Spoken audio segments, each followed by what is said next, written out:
प्रदेश के औद्योगिक विकास के मंत्री श्री नंद गोपाल गुप्ता नंदी जी, प्रदेश के नगर विकास और ऊर्जा विभाग के मंत्री श्री अरविंद कुमार शर्मा जी, प्रदेश के परिवहन मंत्री श्री दयाशंकर सिंह जी, औद्योगिक विकास के राज्य मंत्री श्री जसवंत सिंह सैनी जी, प्रदेश के मुख्य सचिव श्री दुर्गा शंकर मिश्र जी, अवस्थापना एवं औद्योगिक विकास के आयुक्त श्री मनोज कुमार सिंह जी, हमारे advisor Shri Awanish Awasthi ji, chairman Ashoka Leyland Shri Dheeraj Hinduja ji, MD and CEO Ashoka Leyland Shri Shenu Agarwal ji, Shri doctor S K. Chadda ji, Shri Gopal Mahan Devan ji, Shri Ganesh Mani ji, Mahesh Babu ji, Shri V Venkatesan, हमारे नगर विकास, परिवहन विभाग और औद्योगिक विकास के प्रमुख सचिव तथा अन्य अधिकारीगण, अभी उत्तर प्रदेश सरकार और अशोका लीलैंड के बीच में एक महत्वपूर्ण एमओयू साइन हुआ है। मैं इस अवसर पर उत्तर प्रदेश में भविष्य के एक नए क्षेत्र के लिए इस एमओयू साइन करने के लिए हिंदुजा ग्रुप को हृदय से अभिनंदन करते हुए धन्यवाद देता हूं। आप सब जानते हैं कि उत्तर प्रदेश भारत की आबादी का सबसे बड़ा राज्य है। 25 करोड़ की आबादी अपने स्वयं के राज्य की और नेबर स्टेट की जो जनता उत्तर प्रदेश में अपने व्यापार और रोजगार के लिए निर्भर करती है, कुल 30 करोड़ की आबादी का एक बड़ा श्रम और उपभोक्ता बाजार उत्तर प्रदेश के पास है। यानी जितना आपका बिजनेस यूरोप या अन्य देशों में है, उतना के लिए यूपी अपने अंदर समाहित करने की क्षमता रखता है। और इस देश से मैं देख के ताजुब करता था कि हिंदुजा ग्रुप यूपी से आखिर क्यों दूरी बनाए हुए है, क्योंकि अशोका लीलैंड की बसेज चलती हैं, लेकिन निवेश जिस राज्य में सर्वाधिक संभावना है वहां से दूरी थी, कोई निवेश नहीं था। मैंने कई बार हिंदुजा जी से इस बारे में आग्रह किया था कि उत्तर प्रदेश में आना चाहिए, और मुझे प्रसन्नता है कि उन्होंने रुचि दिखाई और आज धीरज जी स्वयं अपनी टीम के साथ में यहाँ पर आए हैं और उन्होंने इस महत्वपूर्ण एमओयू को यहाँ पे साइन किया है। और वह भी एक ऐसे सेक्टर में जो भारत की ऊर्जा की आत्मनिर्भरता की दिशा से प्रधानमंत्री जी के विजन को आगे बढ़ाने के लिए ईवी सेक्टर का है। यह हमारे भविष्योन्मुख दृष्टिकोण को प्रदर्शित करता है। एक तरफ हम लोग परंपरागत चलने वाले उस ईंधन पर जो हमारे यहां उत्पादन नहीं होता, जिसके लिए हमें अपनी महत्वपूर्ण मुद्रा को देना होता है, उस पर हमारी निर्भरता को कम करेगा। दूसरी तरफ प्रधानमंत्री जी के 2070 तक नेट जीरो के लक्ष्य को प्राप्त करने की दिशा में जो विजन है, उस लक्ष्य को प्राप्त करने में भी उत्तर प्रदेश आगे बढ़ पाएगा। और इस दृष्टि से आज का ये MOU अत्यंत महत्वपूर्ण है। आप सब जानते हैं उत्तर प्रदेश ने पिछले 6 वर्ष में प्रधानमंत्री मोदी जी के मार्गदर्शन और नेतृत्व में एक महत्वपूर्ण छलांग लगाई है। उत्तर प्रदेश में हमारे जितने भी निवेशक आते हैं या जो उद्यमी पहले से हैं, उन सबको सभी प्रकार की सुरक्षा और शासन की हर प्रकार की सुविधा राज्य सरकार उपलब्ध कराने के लिए पूरी तरह प्रतिबद्ध है। देश के अंदर सुरक्षा और कानून व्यवस्था का मॉडल उत्तर प्रदेश ने दिया है।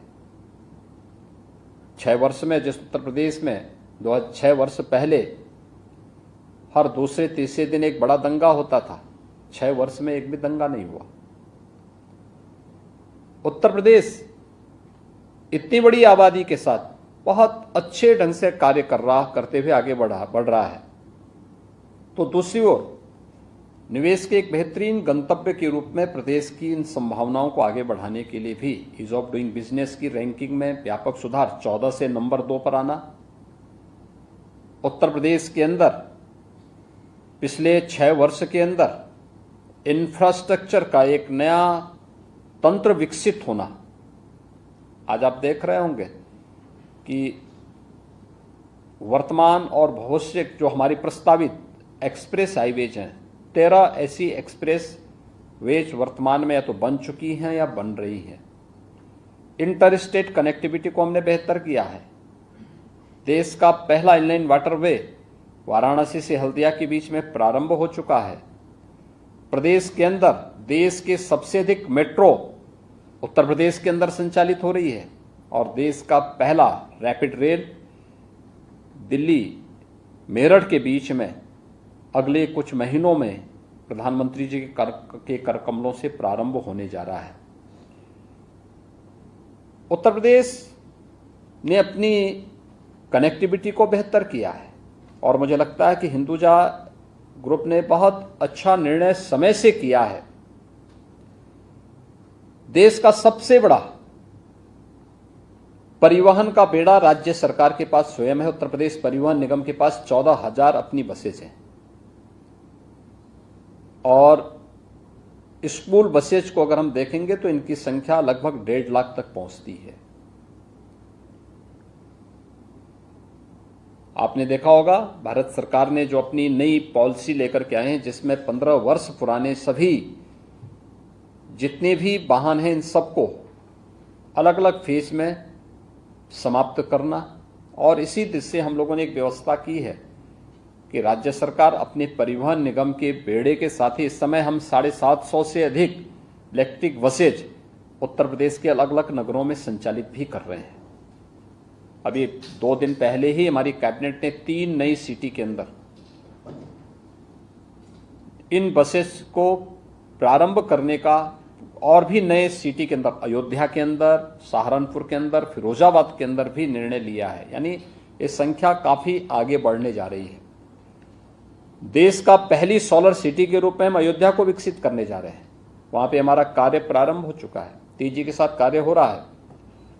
प्रदेश के अंदर इन संभावनाओं को आगे बढ़ाने के लिए हम लोगों ने जहां परिवहन निगम के बेड़े में, तो हम इन बसेज को समाहित करने की कार्रवाई को तो आगे बढ़ा ही रहे हैं, लेकिन हमारी जो ईबी पॉलिसी है इसमें हम लोगों ने प्रदेश के अंदर जो अपने इंसेंटिव दिए हैं, अगर कोई प्राइवेट पार्टी इलेक्ट्रिक बस खरीदता है तो एक इलेक्ट्रिक बस में 20 लाख रुपए की तक हम उसे इंसेंटिव भी उपलब्ध करवाने की कार्रवाई कर रहे हैं, प्रति वर्ष उपलब्ध करवाने का कार्य कर रहे हैं।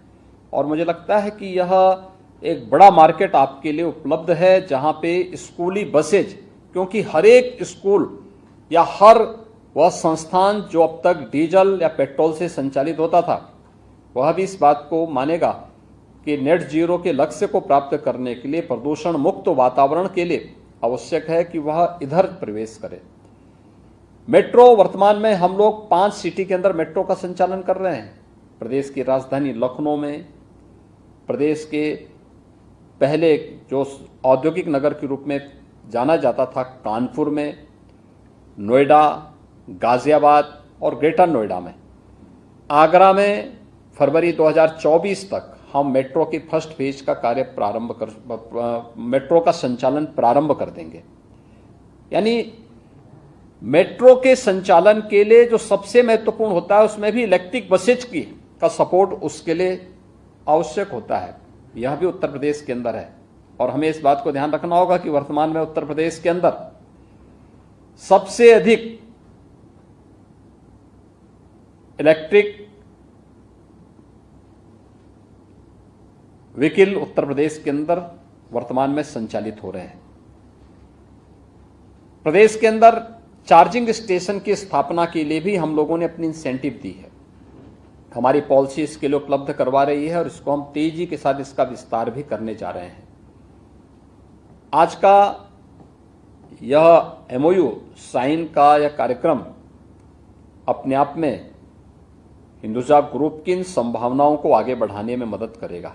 आपके बिजनेस को भी, आपके सेवा के कार्यक्रमों के लिए भी, रोजगार की दृष्टि से भी प्रदेश की इन संभावनाओं को आगे बढ़ाने में बहुत बड़ी भूमिका का निर्वहन करेगा। और आप जब उत्तर प्रदेश में एक बार कार्य करेंगे, हम लोग तो इस बात को देखते हैं कि उत्तर प्रदेश में आने से लोग पहले थोड़ा घबराते हैं, लेकिन जब कोई आता है तो फिर यहां से वापस जाने का नाम नहीं लेता है, क्योंकि यह तो अपने आप में ईश्वरीय भूमि है। सभी ईश्वरीय अवतारों ने उत्तर प्रदेश में जन्म लिया है। कुंभ 2025 में प्रयागराज का महाकुंभ है और हमारा प्रयास होगा कि कुंभ के पहले हम लोग अपने यहाँ अधिक से अधिक इलेक्ट्रिक बसेज का बेड़ा कुंभ के दृश्य यहाँ पर अपना स्थापित करें। और मुझे लगता है कि अशोका लेलैंड ने 1948 से अब तक एक लंबी दूरी तय की है। हिंदुजा ग्रुप ने सड़क परिवहन के इस फील्ड में जो एक सफलता प्राप्त की, या ट्रांसपोर्ट के क्षेत्र में जो सफलता प्राप्त की है, आपने अपना थीम भी रखा है कि कोई मंजिल दूर नहीं। मुझे लगता है वो मंजिल आपको उत्तर प्रदेश में आने पर अवश्य प्राप्त हो जाएगी।